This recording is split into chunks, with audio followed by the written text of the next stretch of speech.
Para muhibbin rahimakumullah. Artinya nafsu kita ini biasanya itu mendorong kita untuk suatu kemaksiatan. Karena di situ ada kesenangannya. Nafsu kita mendorong kita kepada perbuatan yang dilarang Allah, karena disitulah kebahagiaan nafsu. Tapi kadang-kadang nafsu ini bisa pula mengajak kita untuk ketaatan. Nafsu bisa membawa kita, membisikkan kepada kita untuk berbuat taat. Nah, itu adalah sesuatu yang mesti diwaspadai, yang mesti dicermati. Nah, barangkali ini bukan ikhlas karena Allah Subhanahu wa taala.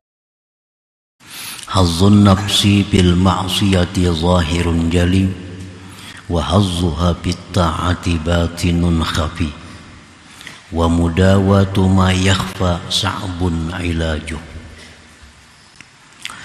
Artinya bermula bahagian nafsu dalam suatu kemaksiatan yang demikian itu jelas dan nampak. Artinya bahwa maksiat itu dorongannya adalah daripada nafsu. Wa hazzuha bit ta'at, dan bahagian nafsu di dalam ketaatan. Kadang-kadang nafsu bisa mendorong kita untuk taat kepada Allah. Nah, itu bahagian nafsu di dalam ketaatan itu batin tersembunyi. Wa mudawatu ma yakhfa, mengobati sesuatu yang tersembunyi itu sa'bun ilajuhu, sulit pengobatannya. Nah, para muhibbin rahimakumullah. Artinya nafsu kita ini biasanya itu mendorong kita untuk suatu kemaksiatan. Karena di situ ada kesenangannya. Nafsu kita mendorong kita kepada perbuatan yang dilarang Allah, karena disitulah kebahagiaan nafsu. Tapi kadang-kadang nafsu ini bisa pula mengajak kita untuk ketaatan. Nafsu bisa membawa kita, membisikkan kepada kita untuk berbuat taat. Nah, itu adalah sesuatu yang mesti diwaspadai, yang mesti dicermati. Nah, barangkali ini bukan ikhlas karena Allah Subhanahu wa taala. Sya'nun nafsi an tatluba ma fihi hazzun laha. Keadaan nafsu bahwa dia menuntut akan sesuatu yang pada sesuatu itu adalah bahagian baginya. Nafsu itu artinya menuntut sesuatu yang menyenangkan dia. Bagian nafsu itu sudah fitrahnya si nafsu itu. Nafsu ini memang keadaannya mencari kesenangannya. Wa hazzuha bil ma'asi, bermula bahagian nafsu, kesenangannya nafsu dalam kemaksiatan zahirun jaliyun, nampak dan jelas. Kastilzazin bil muharramat wa tarkil wajibat, seperti bersenang-senang, berlezat-lezat dengan yang diharamkan Allah dan meninggalkan kewajiban-kewajiban yang diwajibkan oleh Allah. Nah, para muhibbin rahimakumullah, dalam satu kemaksiatan di situ jelas kesenangan nafsu, bersenang-senang dengan yang diharamkan oleh Allah, meninggalkan yang diwajibkan oleh Allah. Karena nafsu ini memang keadaannya suka perai, nafsu ini suka santai, nafsu ini suka istirahat. Nah, itu memang tugasnya, memang fitrahnya nafsu demikian. Keinginannya itu jangan ada beban, jangan ada kewajiban. Nah, itu kesenangan nafsu. Jadi dalam sebuah kemaksiatan di situ ada peranan nafsu, itu jelas, nampak kelihatannya. Wa mudawatuha hayyinun, dan mengobatinya nafsu yang demikian tadi hayyinun, itu mudah, asal mau berubat artinya.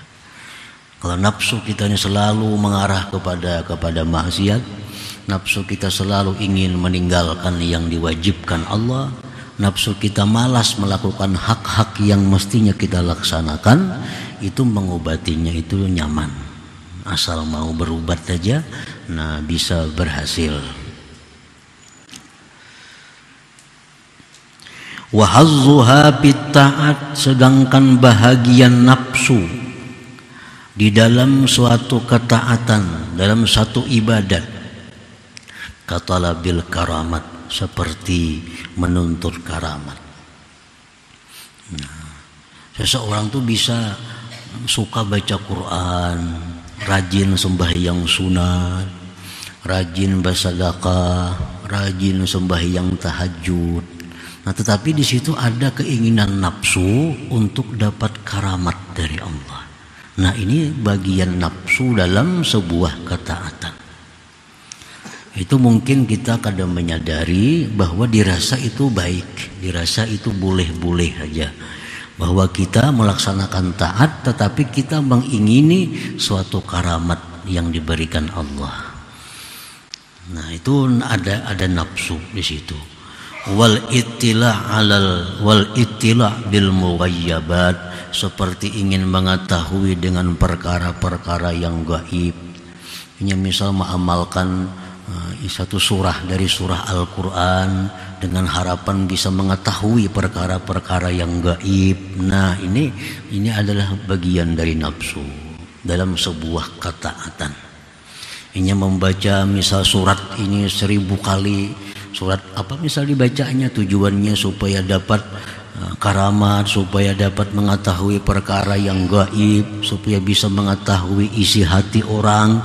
Nah, ini bagian nafsu dalam sebuah ibadah. Wa kahubbil khususiyah wal manzilati 'indan nas, seperti menyukai mendapatkan keistimewaan dari Allah, kedudukan, kehormatan di sisi manusia. Nah, bahagian nafsu dalam hal-hal tersebut batinun khafi, itu batin lagi tersembunyi. Kita beribadah kepada Allah, membaca ini, melaksanakan ini, ibadah kepada Allah.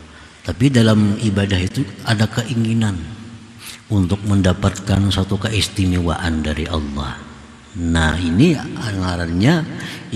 namanya adalah bahagian nafsu.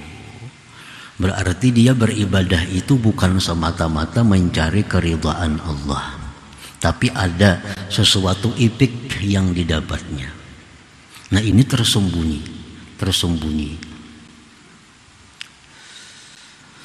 Wa mudawatuha as'ab minal awal, mengobati ini lebih sulit dari yang pertama tadi. Kalau orang nafsu hendak maksiat, nafsu hendak berjudi, minum arak, berzina, melakukan riba, nah mengobatinya itu kada sesulit yang ini. Kalau kita beribadah kepada Allah menghendaki suatu kemuliaan, kita beribadah kepada Allah menghendaki satu kedudukan, kita beribadah kepada Allah ingin jadi wali. Nah, ini bagian nafsu. Mengobatinya itu adalah lebih sulit dari yang pertama tadi. Lianna mudawatal awwali, karena mengobati yang pertama, yang mana dirinya hendak melakukan maksiat, hendak meninggalkan yang wajib. Nah, mengobati itu mungkin bil uzlah, dengan uzlah. Nah, ini nafsunya ini mendorong inya minum arak, mendorong inya berzina, mendorong inya berkata-kata nang kada bagus, mendorong inya untuk hal-hal nang negatif. Nah, ini mengobatinya bisa dengan cara uzlah. Uzlah artinya apa? Bisa uzlah ini uzlah kecil, uzlah sugra, tetap aja di kampung berdiamnya, tapi dia menghindari pergaulan-pergaulan selain yang diwajibkan dan disunnahkan. Paling sembahyang Jumat ke masjid bulik habis, kada turun lagi nya ke tanah. Sembahyang zuhur ke masjid habis zuhur bulik. Sembahyang asar ke masjid habis asar bulik. Nah, kada ada singgah di warung bepandiran, kada ada. Nah, ini mengobatinya mudah. Dengan uzlah, nah bisa terhindar dia dari kemaksiatan tadi. Wal firar min mawatinil asrar, dan lari daripada tempat-tempat orang jahat. Nah, dulunya misal kita suka melakukan maksiat karena kita suka berkumpul di tempat-tempat orang jahat. Nah, imbah ampih ke sana jangan lagi. Sudah berhenti kita melakukan kemaksiatan tadi. Wa bi suhbatil akhyar, dengan berkawan orang-orang yang baik. Dulunya kita suka melakukan maksiat karena kawan-kawan kita ketujuh maksiat. Kita ketujuh menggunjing, menggibah orang karena kawan kita ahli gunjing. Itu mengobatinya nyaman. Jangan dikawani lagi ini tuh. Jangan dikawani lagi. Ganti kawan dengan akhyar. Ganti kawan dengan yang baik, yang suka berzikir, yang suka bersalawat, suka memberikan nasihat. Ganti kawan dengan itu, otomatis kita akan jadi baik. Man sahibal akhyar sara minal akhyar wa in kana minal asrar. Itu perkataan ulama. Man sahibal akhyar, siapa yang berkawan orang baik, sara minal akhyar, dia akan jadi baik. Wa in kana minal asrar, sekalipun dia orang jahat. Sekalipun dia orang jahat, karena selalu berkawan orang baik, dia akan jadi orang baik. Wa bi kasrati ta'at wal azkar, nafsu yang suka maksiat itu bisa diobati dengan banyak berbuat taat dan zikir-zikir. Wa sama'il ayat wal akhbar, mendengari ayat-ayat Quran dan hadis-hadis Rasulullah sallallahu alaihi wasallam. Walhasil mengobati nafsu yang suka dalam suatu kemaksiatan itu kada terlalu sulit asal mau mengobatinya. Asal hakun berubat. Bi khilafis sani, bersalahan yang kedua. Bersalahan yang kedua ini sulit mengobatinya. Ini kada mampan dengan dibawa uzlah, bisa babangat. Dibawa banyak berzikir, bawa banyak berselawat, bisa bertambah sakit. Karena ini orang nafsunya itu ingin punya karamat dengan taatnya itu. Nah, ini orang ingin punya keistimewaan. Ini orang dengan ibadatnya mengingini bahwa dia tahu rahasia-rahasia yang akan terjadi. Nah, ini beribadah, berbuat taat, tapi ada bahagian nafsu di situ. Nah, mengobati ini kada bisa dengan uzlah, kada bisa dengan banyak berzikir. Karena makin banyak berzikir, ini makin sangat mengharapkan dapat karamat. Makin banyak berselawat, makin mengharapkan banyak dapat keistimewaan dari Allah. Nah, ini makin menunjul nafsunya. Nah, bi khilafis sani, yang kedua ini berat pengobatannya. Pala yudawihi, maka tidak bisa mengobati akan yang kedua ini illa syaikhun, kecuali guru, mursyidun yang membimbing kepadanya. Nah, kecuali ini guru khusus, maka ini dokter spesialis maka ini.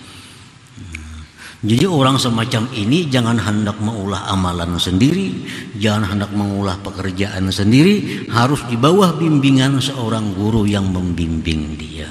Illa pala yudawihi, tidak bisa mengobati akan dia illa kecuali syaikhun, seorang guru, waliyun yang wali, mursyidun yang membimbing dia.